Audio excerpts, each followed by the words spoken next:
Hello friends, welcome to my YouTube channel. और आज हम अगला टॉपिक लेके आए हैं दिल्ली सल्तनत। इससे पहले हमने आपको मध्यकालीन भारत के आक्रमणों के बारे में बताया है।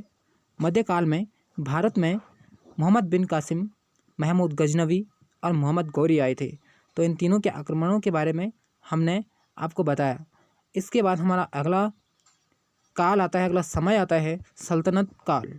सल्तनत काल, इसको दिल्ली शासन के नाम से भी जाना जाता है। दिल्ली सल्तनत, इसका मतलब है दिल्ली पर जिन जिन शासकों का यानी बाहरी शासकों का राज रहा उसको दिल्ली सल्तनत के नाम से जाना जाता है। तो दिल्ली सल्तनत में वैसे तो बहुत सारे शासक रहे, बाहर के, अरब के, ईरान के, तुर्की के, लेकिन इनमें से अब सबसे पहले हम बात करेंगे गुलाम वंश की। तो गुलाम वंश को ही दिल्ली सल्तनत का या दिल्ली शासन का पहला काल माना जाता है। दिल्ली सल्तनत में पहला शासन गुलाम वंश का था और गुलाम वंश के संस्थापक कुतुबुद्दीन ऐबक हैं। गुलाम वंश इनको क्यों कहा जाता है? क्योंकि इनको ये किसी न किसी के गुलाम रहे। इसमें जितने भी वंश हुए गुलाम वंश में, ये सभी किसी न किसी के गुलाम रहे थे। कुतुबुद्दीन ऐबक ईरान के पूर्वी भाग का रहने वाला था। बचपन में कुतुबुद्दीन ऐबक को एक काजी के हाथों बेच दिया गया। काजी ने कुतुबुद्दीन ऐबक का लालन पालन किया, उसे तीरंदाजी सिखाया, घुड़सवारी सिखाया और बाद में काजी की मृत्यु हो जाती है। काजी की मृत्यु हो जाने के बाद क्या होता है, फिर उसे अफ़गानिस्तान में जो राज था उस समय शासन था मोहम्मद गौरी का। तो फिर उसे मोहम्मद गौरी के हाथों बेच दिया जाता है और वह मोहम्मद गौरी का गुलाम बन के रह जाता है। मोहम्मद गौरी के साथ वह बहुत अधिक कार्य करता है और उसके साथ भारत पर आक्रमण भी करता है।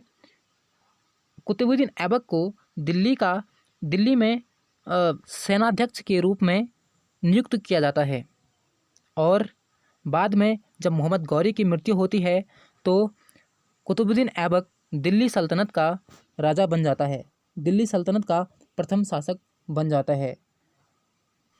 और कुतुबुद्दीन ऐबक का 24 जून 1206 ईस्वी को राज्याभिषेक कर दिया जाता है। इसने केवल 4 साल यानी 1206 ईस्वी से 1210 ईस्वी तक शासन किया। और कुतुबुद्दीन ऐबक को चंद्रमा का देवता भी कहा जाता है और उसने कुरान भी पढ़ लिया था, उसे कुरान पढ़ना भी आ गया था, काफ़ी कुछ कुरान से उसने सीख लिया था और इसलिए उसको कुरान खान के नाम से भी जाना जाने लग गया। और गुलाम वंश का संस्थापक कौन है? तो गुलाम वंश का संस्थापक भी कुतुबुद्दीन ऐबक को माना जाता है। कुतुबुद्दीन ऐबक को लाख बख्श और पील बख्श के नाम से भी जाना जाता है। लाख बख्श का मतलब होता है लाखों का दान करने वाला और पील बख्श का मतलब होता है हाथियों का दान करने वाला। उसे हाथियों का दान करने वाला और लाखों का दान करने वाला भी माना जाता है। इसने अपनी राजधानी जो है वो लाहौर में बनाई थी, पाकिस्तान जो आज वर्तमान में पाकिस्तान में है। कुतुबुद्दीन ऐबक द्वारा बनाए गए कई स्मारक भी हैं, जिसका नाम है, दिल्ली में जो मस्जिद बनाई थी कुव्वत उल इस्लाम के नाम से एक मस्जिद बनाई थी और उसके बाद दिल्ली में ही कुतुब मीनार का निर्माण करवाया था। तो इतने क्वेश्चन कंप्लीट हुए होंगे। गुलाम वंश का संस्थापक कुतुबुद्दीन ऐबक। कुतुबुद्दीन ऐबक को चंद्रमा का देवता भी कहा जाता है और इसे कुरान खान के नाम से भी जाना जाता है और लाख बख्श और पील बख्श के नाम से भी इसको जाना जाता है। और इसने अपनी राजधानी बनाई थी लाहौर में। और भारत की पहली जो मस्जिद है उसका निर्माण भी कुतुबुद्दीन ऐबक ने दिल्ली में करवाया था और जिसका नाम है कुव्वत उल इस्लाम। आगे की बात करें तो कुतुब मीनार की जो नींव है वो भी कुतुबुद्दीन ऐबक के द्वारा डाली गई थी। इसकी मृत्यु 2010 में पोलो अर्थात भारत में इसको बोलते हैं चौगान खेलते समय हुई थी। मतलब घोड़े से गिरा था और जिस कारण से इसकी मृत्यु हो गई थी। और इसका जो उत्तराधिकारी था वो आराम शाह हुआ और जिसने सिर्फ 8 महीने तक ही शासन किया था। और लगभग 8 महीने शासन करने के बाद इल्तुतमिश आराम शाह की हत्या कर देता है और इल्तुतमिश 1211 ईस्वी में दिल्ली की गद्दी पर बैठता है। यानी गुलाम वंश का अगला शासक बन जाता है। इल्तुतमिश कुतुबुद्दीन ऐबक का गुलाम और दामाद था। यह एक इलबरी तुर्क था और इस ऐबक की मृत्यु से पहले यह बदायूं का गवर्नर था। इल्तुतमिश ने अपने जीवन काल में बहुत सारे काम किए थे। इसने अपनी राजधानी को लाहौर से दिल्ली स्थानांतरित की थी और दिल्ली में ही हौज ए सुल्तानी का निर्माण देहली ए कोहना के निकट करवाया था। यह एक महल के साथ साथ एक जल स्रोत भी है। यह पहला तुर्की शासक था जिसने अपनी राजधानी भारत में ही बनाई थी। तो क्वेश्चन ये भी आता है कि सबसे पहले दिल्ली को राजधानी किसने बनाया था? तो इल्तुतमिश। इल्तुतमिश ने कुतुबुद्दीन ऐबक द्वारा बनाए गए कुतुब मीनार के निर्माण कार्य को पूरा किया था और सबसे पहले इसने चांदी और तांबे के सिक्के चलवाए थे और चांदी के सिक्कों को टका और तांबे के सिक्कों को जीतल कहा जाता था।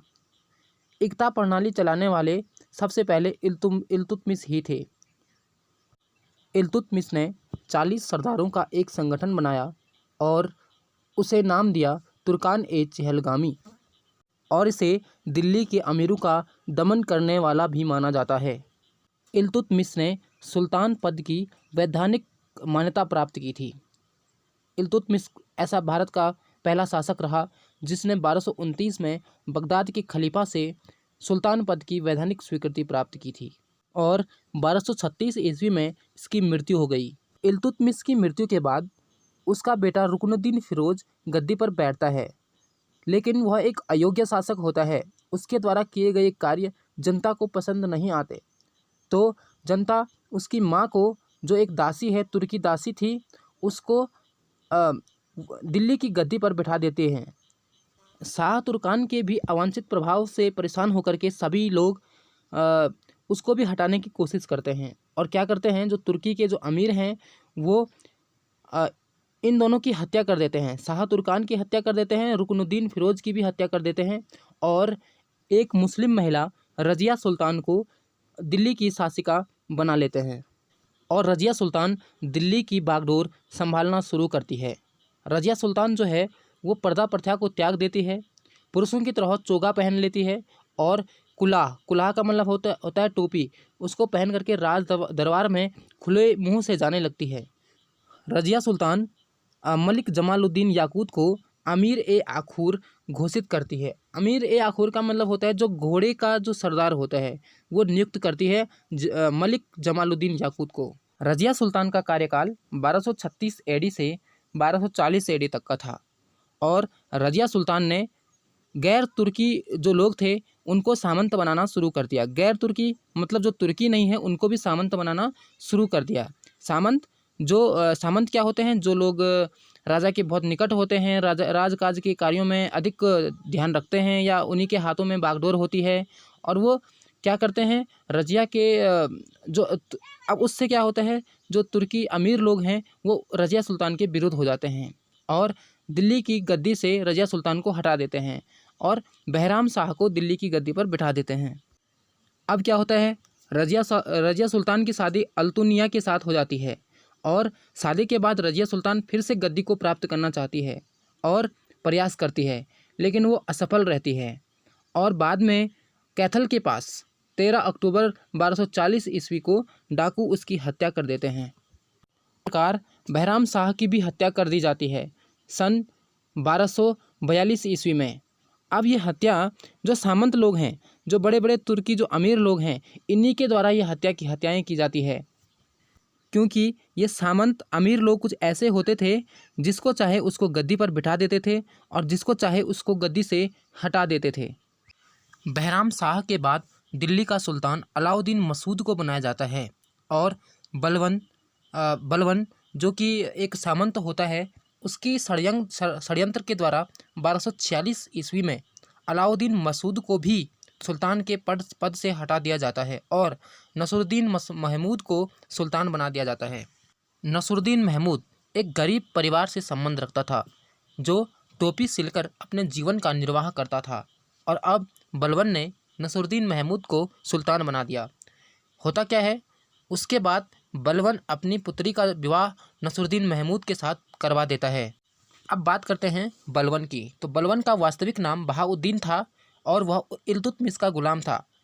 अब होता क्या है कि जो इल्तुतमिश ने जो 40 सरदारों का संगठन बनाया था, उसका विनाश भी बलबन के द्वारा बाद में किया जाता है और यह बाद में गयासुद्दीन बलबन के नाम से दिल्ली की गद्दी पर 1266 ईस्वी में बैठता है और मंगोलों के आक्रमण से दिल्ली की रक्षा करने में सफल रहता है, क्योंकि उस टाइम पर मंगोलों का आक्रमण भी दिल्ली पर हो रहा होता है। मंगोल क्या थे? ये चीन के गोबी मरुस्थल में रहने वाले जो निवासी हैं वहाँ के, वो थे और ये असभ्य प्रकार के निवासी थे। मतलब यहाँ पे ये क्या करते थे? पशुओं का पालन करते थे, घोड़ों का पालन करते थे और इस प्रकार से अपनी जीविका का निर्वाह करते थे और बहुत ही गंदे किस्म के लोग होते थे। सभी प्रकार के मांस, मदिरा का सेवन करते थे। इनमें नैतिकता का सर्वथा अभाव पाया जाता था और 1163 में तैमुचिन उर्फ चंगेज़ खां का जन्म हुआ था और चंगेज़ खां का जन्म इसी मंगोल समुदाय से हुआ था। चंगेज़ खां को एक महान और एक श्रापित, ये दोनों नाम से इसको पुकारा जाता था। बलबन अपने कार्यकाल में सिजदा और पैबोस प्रथा की शुरुआत करता है। सिजदा क्या होता है? मतलब होता है राजा के पैरों में झुक करके सलाम करना और पैबोस का मतलब होता है राजा के पाँवों को चूमना। राजा से कोई मिलने आता तो वो राजा के पाँवों को चूमता, उसे सलाम करना आवश्यक था। इन प्रथाओं का जो शुरुआत है वो बलबन ने तुर्की के जो अमीर लोग हैं उनके घमंड को तोड़ने के लिए किया था और बलबन ने फारसी रीति रिवाज पर आधारित नवरोज़ उत्सव को प्रारंभ किया था। तो क्वेश्चन आता है, नवरोज़ उत्सव को किसने प्रारंभ किया? एक त्यौहार होता था 9 दिन का नवरोज़ उत्सव, उसको बलबन के द्वारा शुरू किया जाता है। बलबन अपने विरोधियों के प्रति लोह एवं रक्त की नीति का पालन करता था। लोह एवं रक्त की नीति का मतलब होता है कठोरता से पेश आना, यानी बल का प्रयोग करना, अपने विरोधियों के प्रति बल का प्रयोग करके उनको जीतना। अब बात करते हैं, यहाँ पे क्वेश्चन बन सकता है, नसरुद्दीन मोहम्मद जो इससे पहले वहाँ के शासक थे, दिल्ली के शासक थे, बलबन को उसने उलूग खां की उपाधि प्रदान की। तो नसरुद्दीन शाह ने बलबन को उलूग खां की उपाधि प्रदान की थी। बलबन के राज दरबार में कुछ कवि भी रहा करते थे, फारसी कवि, जिनके नाम हैं अमीर खुसरो और अमीर हसन। तो आज का जो ये चैप्टर है कौन सा, सल्तनत काल का, तो ये अभी ख़त्म होता है और इसमें आज के लिए जो हमारा क्वेश्चन है आपको कमेंट बॉक्स में बताना है कि अमीर खुसरो और अमीर हसन के द्वारा लिखी गई कृतियों के नाम बताइए। आशा करते हैं आप लोगों से कि आज का जो चैप्टर है ये आप लोगों को अच्छी तरह से समझ में आया होगा और इसी के साथ धन्यवाद। मिलते हैं अगली वीडियो में और अगली वीडियो हमारी रहेगी खिलजी वंश और सैयद वंश से। Thanks for watching.